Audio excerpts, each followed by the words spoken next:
Chapter 1. Once upon a time, there was a king. Well, strictly speaking, he was not a king. He was a governor, actually. But he liked to think of himself as a king, and who are we to argue? So a king is what we shall call him. The king was in charge of a southeastern part of the empire, a part his colleagues could never remember when they got together for conventions. This forgetting annoyed the king. When they gathered over dinner, his colleagues would say to him, "Where is it that you're stationed again, Paunch?" They called him Paunch, which they had since they were in school together, which the king did not like. He tried to laugh it off. Actually, he said, "These days I go by Pontius." And his friend said, "You'll always be Paunch to us," and punched him in the arm a little harder than seemed necessary. "Where is it you're stationed again, Paunch?" The king sighed and explained, "It's called Jerusalem. It's really important. All sorts of trade routes run through there. There's all sorts of commerce that happens in there. I'm always being called on to figure out really important things and important conflicts." But his colleagues were no longer listening. They had taken their hors d'oeuvres and their wine, and they had wandered away smiling. The king sighed. When the king got back to Jerusalem after these conventions, which is where we find him today, after he finished grinding his teeth, he would cheer himself up by going to inspect his people. His people, unlike his colleagues, understood him and loved him. And so he would climb onto an impressive horse, and he would put on an impressive cape that flowed behind him on the horse, and he would wear an impressive breastplate that shone in the sun. And he would ride through his people, and they would cheer and raise their hands before him and say, "King, we love you." And if the king's soldiers were pressing their spears into the people's backs as they cheered, the king did not pay it much attention. Sometimes the road on which the king rode got muddy, and so the people took off their cloaks and they laid it on the ground in front of the king, so the king's horse did not get its impressive hooves dirty. It was such a nice thing for the people to do, and if the king's soldiers were pressing their spears into the people's backs as they did it, the king did not pay it much attention. And if the king was feeling really magnanimous, he would stop his horse and he would address his people, and he would say, "People," and his voice was as impressive as his horse and his cape and his breastplate, if he did say so himself. "People, who is it that is going to save you?" And the people all answered, "You are. Save us. Hosanna." Hosanna is an ancient word which means save us. "Blessed is the king who comes in the name of the Lord." It was such a nice thing for the people to say. And if the king's soldiers were pressing their spears into the people's backs as they said it, the king did not pay it much attention. And then he would ride home on his impressive horse with his impressive cape flowing behind him and his impressive breastplate shining in the sun, and he said to himself, "I am impressive." Chapter 2.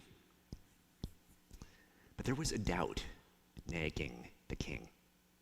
As he stood in his fancy and expensive quarters looking into a fancy and expensive mirror, this doubt started to flicker into view behind him. He said to his wife,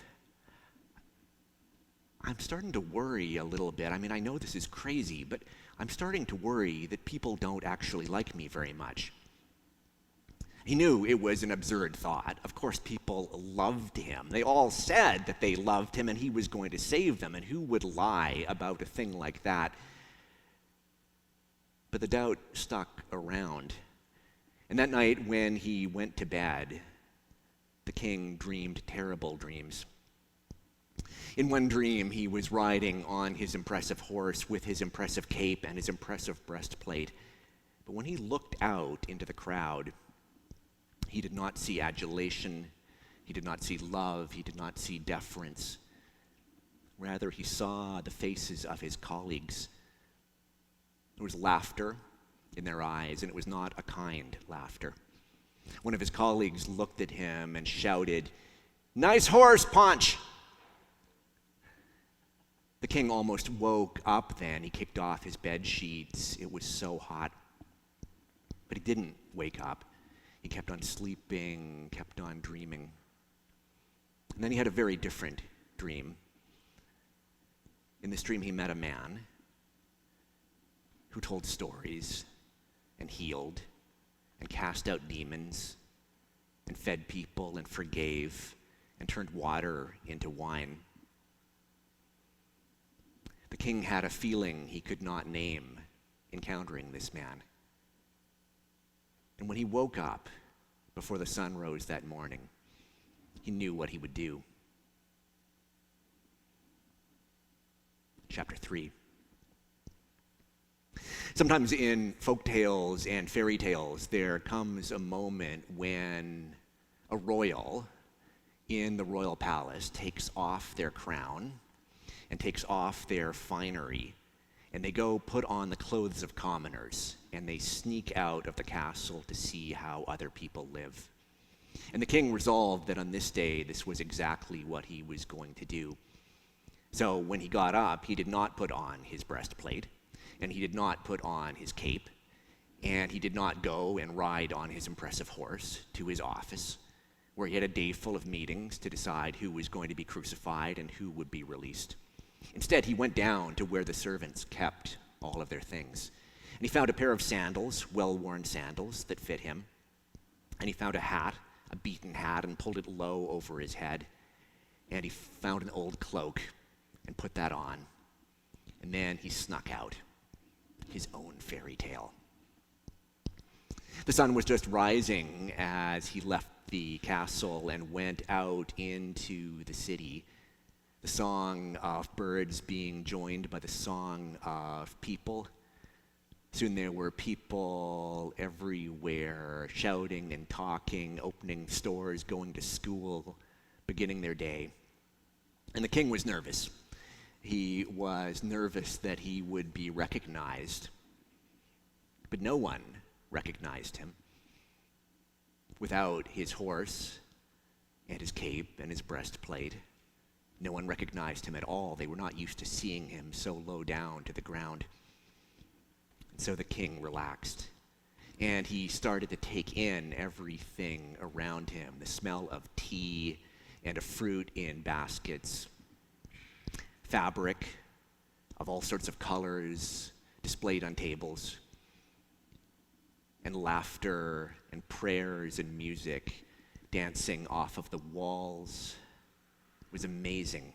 He was surrounded by people, and not one of them was a soldier, and not one of them was a court official, and not one of them wanted him to sign anything. He felt so free. And then there was a sound of rushing excitement that came from one of the gates that led into the city. Sound of jubilance, of laughter. People started flowing there the way that water moves towards the ocean, and the king did not resist. He surrendered and was drawn along with the water towards this excitement. As he approached the gate that led through the wall of the city, he couldn't see who was on the road or what was on the road that had people so excited. But he drew near, and then he saw. It was the man from the dream. The man from the dream was riding, as the king did, down the road through the people. But unlike the king, this man did not ride on an impressive horse. Rather, he rode on a donkey. And he did not have an impressive cape. Rather, he had an old jacket, beaten down with rain and sun and hard work. And he did not have an impressive breastplate. He did not have any armor at all. The man from the dream looked in no way like a king. The man from the dream indisputably was a king. And then the king saw that people were shouting things, shouting joyous things at the man from the dream. They were saying, "Hosanna, save us. And blessed is the King who comes in the name of the Lord." And they were taking off their cloaks and putting them down on the ground. And the man from the dream's donkey rode upon them. The king had a moment of shock and confusion then. He said, "Are they making fun of me? Are they making fun of me, their king?" But then the confusion passed, and the effervescence, the collective effervescence of being in that crowd took over. And the king, in spite of himself, was drawn into the joy, dazzled by the beauty of it all. And he realized that he too was shouting. He too was cheering. His arms were in the air. There was something wondrous going on. Before he knew it, he realized he'd taken off his cloak and laid it on the ground before the man from the dream. And then the man from the dream came near on his donkey. And the king and this man were close enough that they could touch one another. The man from the dream looked at him, and the king felt that thing again that he'd felt in the dream this morning, something that he had not felt since he was a child. Peace, or joy, or possibility. He looked at the king and he said, "Hosanna." He looked at the man from the dream and said, "Hosanna. Save us. Save me." And the king realized that there were tears on his cheeks. The man from the dream spoke for the first time then. He spoke the king's name. And then he said, "I am the way and the truth and the life." And the king, full of wonder, whispered his reply, "What is truth?" Chapter 4. You and I have perhaps heard this story before, and so maybe we know how it ends. But on this day, the king does not know how the story will end. He knows that something has changed. And so on this day, he goes back to the castle, sneaks back in, goes to the room where the servants keep their things, and he takes off the beaten hat and hangs it up, and he takes off the old sandals and puts them in their cubby, and he takes off the cloak, which is now covered in mud and hoof prints. For the next several weeks, the person who owns this cloak will demand who borrowed his cloak, and his colleagues will say, "Carl, for the last time, nobody borrowed your cloak." And the king will go back upstairs and tell his wife about this encounter. His wife has also had a dream about the man whom the king has met. And they'll wonder after this encounter what is to become of them. They'll wonder who they are now that they have met the man from the dream. They'll tell one another stories about yokes that are easy and burdens that are light, about a king who heals and casts out demons and feeds and forgives and tells stories and turns water into wine. A king without an army, a king without an impressive horse or an impressive cape or an impressive breastplate, a king who leads an army of love. And together, the king and his wife will wonder. On this day, they will wonder if things could be different.